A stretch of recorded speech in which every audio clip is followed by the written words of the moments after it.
Hey folks, Big Willy here from Big Willy's Fab Shop. Today we are going to be working on, again, something a little different. We are going to be taking some cultivator wings and turning them into a 3-point system. So here's the shot, what we're dealing with. So these are some wings that were taken off a large pull type cultivator. And what we do is we take these wings and we chop off all the extra crap, the wheel, and then we turn these into a 3-point cultivator for food plot people, or deer plot people, etc. So kind of show you the process that we do. We're going to try something new with our plasma cutter since we got it now, to make some easy 3-point mounts. But I'll show you kind of the process, what we do, and hopefully you guys enjoy it. Let's get to it. 151, this is Rampart. Can you send me some EKG? 10-4, transmitting EKG. We're sending you a script. Vitals to follow.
All right, folks, just like that, got our painted, primed up, ready to be sent out to the customer. So overall, pretty simple, pretty much not much to it. Some sheet metal parts bent up, welded up, and good to go.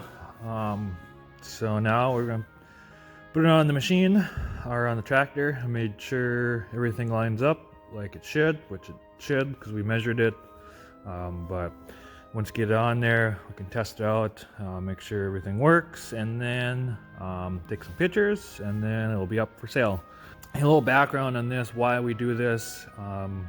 These are older style of cultivators. These wings are drawn up with cables instead of the newer ones with hydraulics. I'll show a picture of kind of what I'm talking about. But this is the old style. Really, no farmer uses it anymore. One, because it's old, or these pins on these cultivator pieces are kind of wore out. But for food plot and small stuff like that, they don't care. They don't need it to be that tight. So it's, some of these are worn out and they're not worth replacing it. You can spend a lot of money on replacing the bushings and all that time, but in the end it's not really worth it. And secondly, these are kind of smaller cultivators for these bigger farmers nowadays, so it's not worth it. So you see a lot of these older cultivators with wings. They're too big for the small farmers and too small for the big farmers. So you see these all over the place. So we buy them up, we cut the wings off, we sell the centerpiece, and then we turn the wings into 3-points for food plot people, which work perfectly because these are 10 times stronger than the cheap ones you can buy at Tractor Supply or other places because these are not the s-tine cultivators. They're actually a good, strong shoe, whatever they call. But so these are a lot stronger, take a lot more abuse. Like a lot of these people, they don't run tractors or implements that much, so they kind of do things wrong. So you kind of have to make them beefy because they will do things wrong. But some of them do them right or use them right, but. So with that, that's kind of a quick tutorial on what we do. Before, we did a lot of square tubing and hacked together some scrap metal we had laying around. But now with this plasma table, we can do a little more factory job. And overall now, since we got the program, or since I created the CAD program for it and drawing it up, in the future, if we do another one of these, it should be a lot easier. Just send the file to the plasma cutter, backwards on my screen here, and then bend them up, weld them up, and weld them onto the implement here, and we should be ready to go. That's about it. Big Willy out, and subscribe if you haven't subscribed. Do the normal whatever mumble jumble the YouTubers do here, but yeah, press the like button, subscribe, comment what you like, what you don't like. I don't know, just let me know. Out.